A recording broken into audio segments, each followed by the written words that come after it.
Welcome to you in your face class. मैं आपका physics teacher Pradeep Sharma. कक्षा 12 की बेटा क्लास में हम लोग जो चैप्टर पढ़ रहे हैं वो चैप्टर है परमाणु की संरचना। और उस चैप्टर में हम लोग पढ़ रहे थे न्यूमेरिकल्स, यानी बहुत सारे न्यूमेरिकल्स अभी हम लोग पढ़ चुके हैं अलग अलग तरह के, और उनको सॉल्व करके हम ये भी देख चुके हैं कि अब हम न्यूमेरिकल्स को कैसे सॉल्व करने वाले हैं। ठीक है, तो आज के जो चैप्टर में एक और न्यूमेरिकल है, थोड़ा सा अलग है, अच्छा है।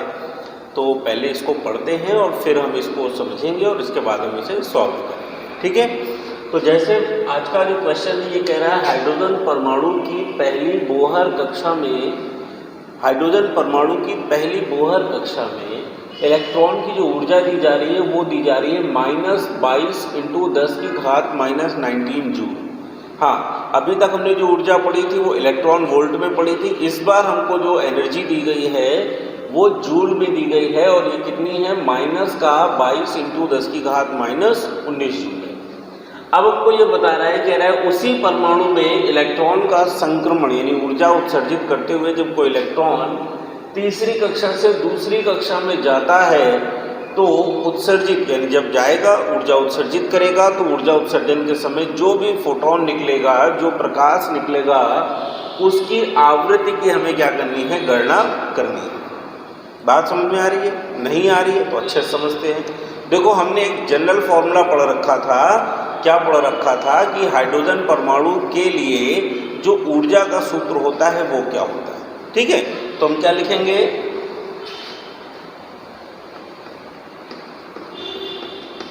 हाइड्रोजन परमाणु के लिए ऊर्जा, जो nवीं पोजीशन की ऊर्जा होगी उसका एक साधारण सा फॉर्मूला होता है -RHC/n²।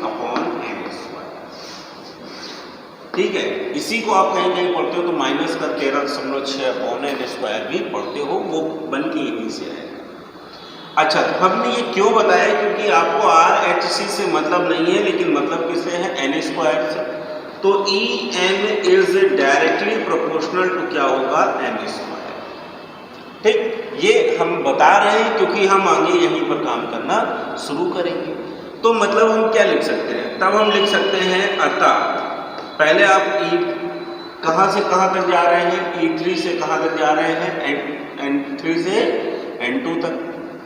तो अगर हम निकालेंगे तो E3 इज इक्वल टू क्या मिलेगा, E3 is directly proportional to 1/3² and E2 is directly proportional to क्या आएगा, 2²। अब यहाँ पर हम अगर कहीं ना कहीं से निकालना चाहें तो हम लिख सकते हैं E1 is directly proportional to 1²। ठीक है, इस जगह से हम इसको अगर करने की कोशिश करेंगे, हम इसे सॉल्व करने की कोशिश करेंगे तो भी हम इसे आसानी से कर सकते हैं। बात समझ में आ रही है कि नहीं आ रही है? अच्छा ठीक है, तो अब हम क्या करते हैं, सबसे पहले E1 और E2 का कंपैरिजन करते हैं, क्योंकि E1 की वैल्यू आपको दे रहा है। ठीक है, तो हमने इसे इक्वेशन फर्स्ट माना, इसे सेकंड माना, इसे थर्ड मान लिया, कोई प्रॉब्लम नहीं है। तो पहले हम बात करते हैं, अब यहाँ से सॉल्यूशन स्टार्ट करते हैं। लिखते हैं समीकरण 1 व समीकरण 3 से अगर हम यहाँ से बात करेंगे तो देखो यहाँ पर अगर हम करते हैं E2/E1 इक्वल, तो बेटा हमारे पास क्या आना है, E2 की वैल्यू हमारे पास क्या है, 1/2² अपॉन में 1/1², जिसे हम लिख सकते हैं E2/E1 इक्वल क्या आ गया, 1/4। अब यहाँ से आपको E2 का मान ज्ञात करना है, तो E2 इज इक्वल टू हो जाएगा E1/4, यानी E2 इज इक्वल टू मिल गया, E1 की वैल्यू है ना वहाँ पर, देखो क्या है, -22 × 10⁻⁻19 बाई क्या आ गया, 4।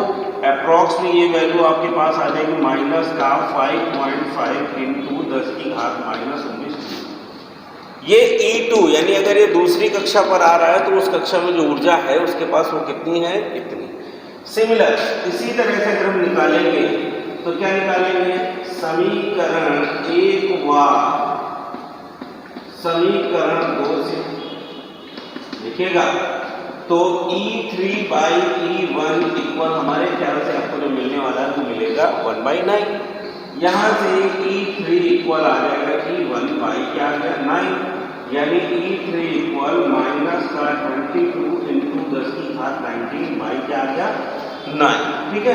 कैलकुलेट करेंगे तो E3 इक्वल टू 9 दूनी 18, ठीक है, 9 दिया 27, तो ये आपका 27 तो क्या हो गया, ज़्यादा हो गया, 18 कम है, तो जब भाग देंगे तो ये आपको मिलेगा लगभग 2, 9 दूनी 18, 2.44, इसे 45 भी लिख सकते हैं, इंटू 10 की घात -19, ये आपको E3 मिले। अब ये सोचो संक्रमण कहाँ से हो रहा है, संक्रमण हो रहा है तीसरे से दूसरे में, कहाँ से हो रहा है, तीसरे से दूसरे में, यानी तीसरे से अगर ये दूसरे पर आ रहा है तो आपसे पूछ रहे हैं कि इसकी तरंगदैर्घ्य कितनी होगी, ठीक है।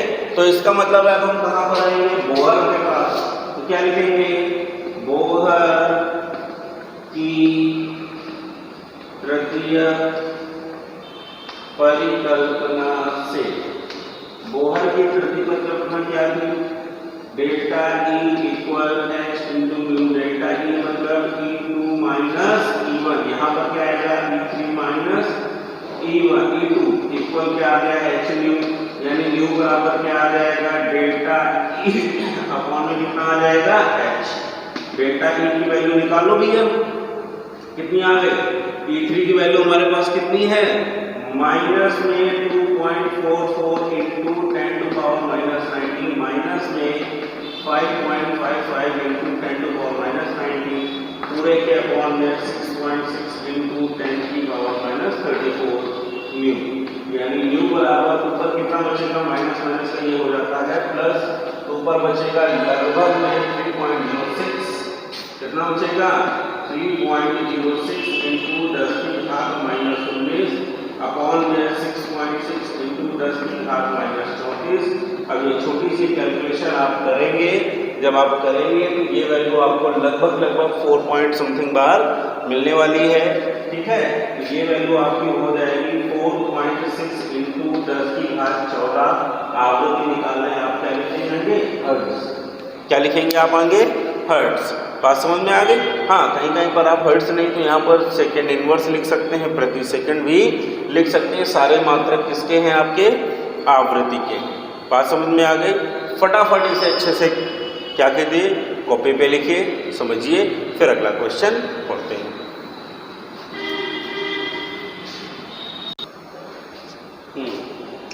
तो दूसरे क्वेश्चन से रिलेटेड हम कई सारे क्वेश्चंस बता चुके हैं, इसे मान के चलिए आपका ये प्रैक्टिस के लिए एक क्वेश्चन है, ठीक है। तो जो ये क्वेश्चन दिया है ये क्या कह रहा है, कह रहा है कि हाइड्रोजन परमाणु की ऊर्जा nवीं कक्षा में जो होती है वो होती है -13.6 बटे m² इलेक्ट्रॉन वोल्ट।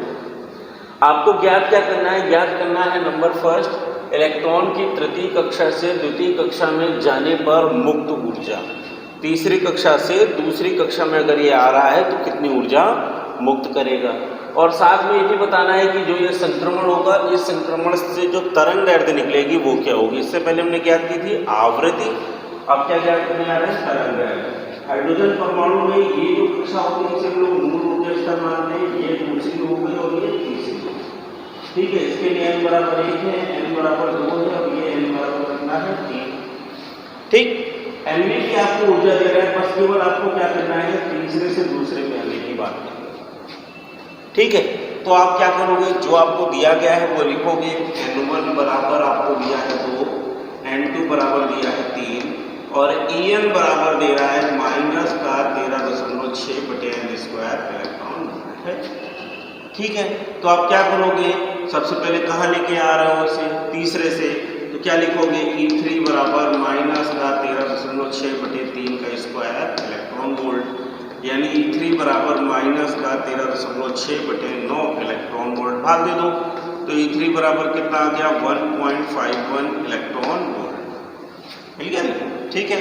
अब इसी तरह से निकालोगे तो E2 बराबर आ जाएगा -13.6 बटे 2 का स्क्वायर, यानी -13.6 बटे 4, यानी E2 का मान आ गया -3.4 इलेक्ट्रॉन वोल्ट, ठीक।